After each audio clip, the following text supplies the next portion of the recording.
સ્વામિનારાયણ સંપ્રદાયના સાધુ જ્ઞાનપ્રકાશ સ્વામીએ અમરોલી ખાતે એક સત્સંગ સભા દરમિયાન જલારામ બાપા વિશે બફાટ કર્યો હતો, જેના કારણે ભક્તોમાં ભારે રોષની લાગણી વ્યાપી હતી. ગુજરાતમાં જલારામ બાપામાં વિશ્વાસ ધરાવતો બહોળો વર્ગ વસે છે અને આ સંતના કારણે ખૂબ મોટા પાયે લોકોમાં રોષ જોવા મળી રહ્યો હતો. જે બાદ જ્ઞાનપ્રકાશ સ્વામીએ બફાટ બાદ વિરોધ થતાં માફી પણ માંગી લીધી હતી, પરંતુ આ મામલે રઘુવંશી સમાજ આગળ આવ્યો હતો અને હવે આ મામલે વીરપુર સજ્જડ બંધનું એલાન પણ કરવામાં આવ્યું હતું. જે બાદ વડતાલ સ્વામિનારાયણ ટ્રસ્ટે જલારામ બાપા પરના સાધુના નિવેદન અંગે વિડીયો કોલમાં માફી માંગી છે અને સ્વામીને પણ વીરપુર જઈ માફી માંગવા જવા કહ્યું છે. વડતાલ સ્વામિનારાયણ ટ્રસ્ટે વિડીયો કોલ પર જલારામ બાપા વિવાદ પર માફી માંગી, તે સાંભળો. સામે આપણે એવું નિવેદન કરવાનું છે કે આપણે વડતાલ બોર્ડ સ્વામિનારાયણ સંપ્રદાય આ વાત સાથે સહમત નથી અને અમારા શાસ્ત્રોમાં આવી કોઈ ઉલ્લેખ નથી. એ બદલ વડતાલ બોર્ડ જે કાંઈ વાત થઈ છે એ માફી માંગે છે, બસ સંતોથી. તમે બોલો એવું. બધા ભક્તોને ભાવથી જય સ્વામિનારાયણ. આજે વીરપુર જે જલારામ બાપાનો જે અમારે રાણા સાધુએ બોલીને જે બફાટ કર્યો છે એ મારા શાસ્ત્રમાં કે ઉલ્લેખ નહીં. એ બદલ વડતાલ સંસ્થા આ સાધુ બદલ જે આવી ભૂલ કરી છે એ ભૂલ બીજી વખત પુનરાવર્તન નહીં કરે એની બાંહેધરી આપે છે. અને આ જે થઈ ગયું છે બહુ ખોટું થયું છે એ વડતાલ સંસ્થા પૂરી રીતે જાણે છે. અને અહીંના અમારા બધા સંતો અને હરિભક્તોને આ બાબતનું દુઃખ છે. ભવિષ્યમાં આવું ક્યારેય નહીં થાય એની બાંહેધરી આપે છે. જય સ્વામિનારાયણ. સ્વામી, આપણે જ્ઞાન સ્વરૂપ સ્વામી વીરપુર આવી અને બાપાના દર્શન કરીને માફી માંગશે. એ આવી જાય કીધું. અને જે સ્વામી જે બોલ્યા છે એ સ્વામી 2-4 દિવસમાં સમયને અનુકૂળતા ત્યાં રૂબરૂ બાપાના દર્શન કરી આવી અને બાપાના જે પરિવાર છે, ટ્રસ્ટી છે, બધાને મળી અને જે પોતે જે વાતમાં જે બફાટ કર્યો છે એને પોતે ભૂલ એકરાર કરી જશે. બરોબર ને? આવી ગયું.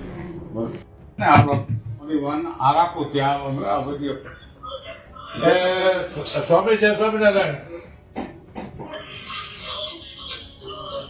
હાલો, જય સ્વામિનારાયણ.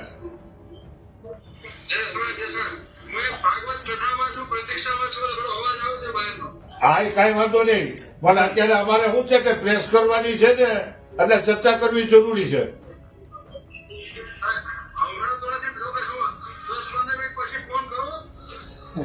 દાદા, એવું લાગે તો તમે થોડા બહાર નીકળીને પણ વાત કરી લ્યો ને તો આ વાત એક પૂરી થઈ જાય છે.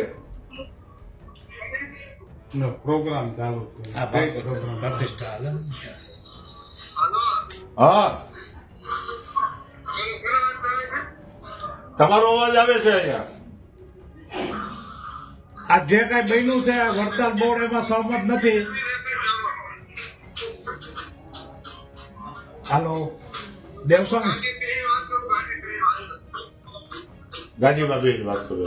ગાંધીમાં બેસી વાત કરો. ઉનડકટ વરિષ્ઠ ઉપપ્રમુખ અખિલ ગુજરાત લોહાણા સમાજ આજરોજ લોહાણા મહાપરિષદના પ્રમુખ શ્રી સતીશભાઈ વિઠલાણીની સૂચના, અખિલ ગુજરાત લોહાણા સમાજના પ્રમુખ શ્રી જીતુભાઈ લાલની સૂચના અને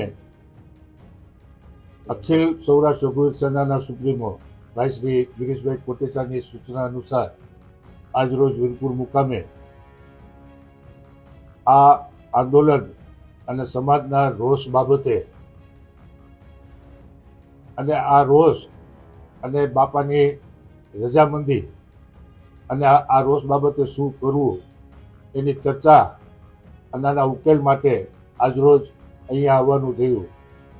ચર્ચા પછી જેતપુર મંડળના એટલે કે વડતાલ ટેમ્પલ બોર્ડના જેતપુર મંડળના મંદિરના ટ્રસ્ટીશ્રીઓની રૂબરૂ આ બધી ચર્ચાઓ થઈ ત્યારે આશ્ચર્ય થયું કે વડતાલ ટેમ્પલ બોર્ડ જે જ્ઞાન સ્વરૂપ સ્વામીએ જે ઉચ્ચારણો કર્યા અને જે નિવેદનો કર્યા એ એની મરજી મુજબના કર્યા છે એવું ટેમ્પલ બોર્ડના ચેરમેન જ્ઞાન સ્વરૂપ સ્વામીએ પોતાના વિડીયો રેકોર્ડિંગમાં અને આજે અમને કહ્યું. અને જે જ્ઞાન સ્વરૂપ સ્વામી આ બફાટ કર્યો છે એ સ્વામી અનુકૂળતા મુજબ એટલે કે આ મંદિરની અનુકૂળતા અને સમાજની અનુકૂળતા મુજબ આપણે જ્યારે કહેશું ત્યારે વીરપુર મંદિરે આવી બાપાના દર્શન કરી અને પરિવારની માફી માગશે. આ વાતની બહુ સ્પષ્ટતા થઈ જતા અને વડતાલ ટેમ્પલ બોર્ડના ચેરમેન શ્રી દેવસ્વામી મહારાજશ્રીએ બહુ સ્પષ્ટ કહ્યું કે અમારા માટે આ શરમજનક ઘટના ઘટી રહ્યા છે અને આ ઘટનામાં અમે સ્વામીશ્રીને પણ ઠપકો આપ્યો છે અને ફરી વખત આવું ન બને એટલે ટેમ્પલ બોર્ડના લેટર પેડ ઉપર અમે આ અંગેની માફી પણ માગીએ છીએ અને વિડીયોના સ્વરૂપની અંદર પણ અમે જાહેર કરશું.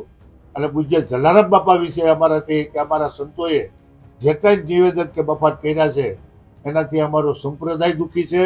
અમારા વડતાલ ટેમ્પલ બોર્ડના તમામ મંદિરોના સંતો મહંતો પણ આ વાતથી દુઃખી છે.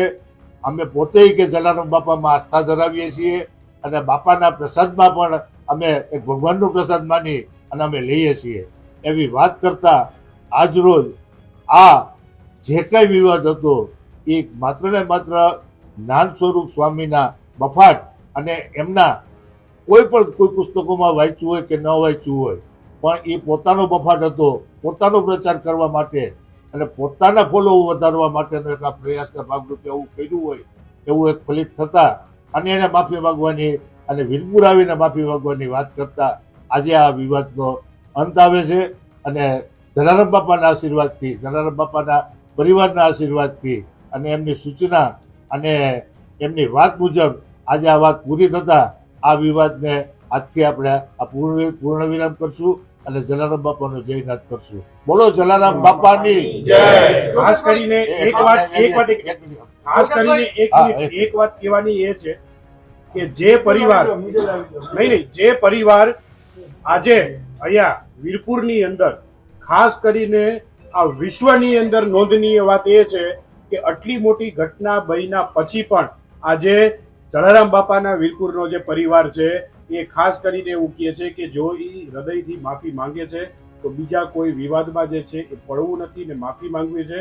આ સંસ્કાર જે છે એ આવનારા દિવસોની અંદર વ્યાસપીઠ ઉપર બેઠા કોઈ પણ વ્યક્તિની અંદર પણ આવે કે જે વિશ્વવંદનીય સંત હોય એની ઉપર ક્યારેય પણ આવું લાંછન ન થાય. અને એ સંસ્કાર જે અમારી અંદર છે એ પરિવારને સાથ નમન કે જેને આવું નિવેદન આપ્યું કે આટલું થયા પછી પણ કે આપણે વિવાદમાં, કારણ કે બાપાને નહોતું ગમતું પણ ભવિષ્યમાં આ કોઈ ભૂલ ન થાય એની કાયમને માટે વડતાલને અમારે એટલી હાથ જોડીને પ્રાર્થના છે કે વિશ્વવંદનીય જેમ જલારામ બાપા જે છે એ દુનિયા આખી જેને માને છે એના પ્રત્યે ક્યારેય પણ ભવિષ્યમાં કોઈ પણ રીતે કોઈ પણ પ્રકારની કોઈ ટિપ્પણી ન થવી જોઈએ. યોગેશભાઈ, ખાસ જલારામ બાપાના અનુયાયીઓ છે એને શું મેસેજ પાસ કરો?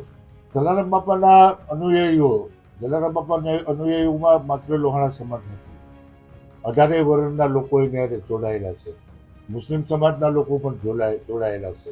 જલા તો અલા કહેવાનું પણ આજે એને જે રોષ જે ભભૂકી ઉઠ્યો છે ત્યારે જલારામ બાપાના અનુયાયીઓને હું એટલી વિનંતી કરીશ કે બાપા પરિવાર તરફથી અને પૂજ્ય જલારામ બાપાના આશીર્વાદથી આજ વીરપુર મુકામે બેસીને જ્યારે આવો સુખદ નિર્ણય થયેલો હોય ત્યારે એનો રોષ શાંત કરે, પૂજ્ય બાપામાં આસ્થા રાખે અને ફરી વખત આવું કાંઈ ન થાય એના માટેની થઈ અને તકેદારી રહે એના ભાગરૂપે દરેક જલારામ ભક્તોને હું હાથ જોડીને વિનંતી કરીશ કે આપણે જે કાંઈ આપણો જે રોષ છે એ શાંત કરી અને પૂજ્ય બાપાને પ્રાર્થના કરીએ અને પૂજ્ય બાપામાં આપણે વધુમાં વધુ આસ્થા ધરાવીએ એવી એક વિનંતી કરીશું. ત્યારે આ અંગે તમારું શું કહેવું છે અમને કોમેન્ટ કરીને જણાવજો. દેશ, દુનિયા અને ગુજરાતના તમામ સમાચારો માટે જોડાયેલા રહો વાઇબ્સ ઓફ ઇન્ડિયા સાથે.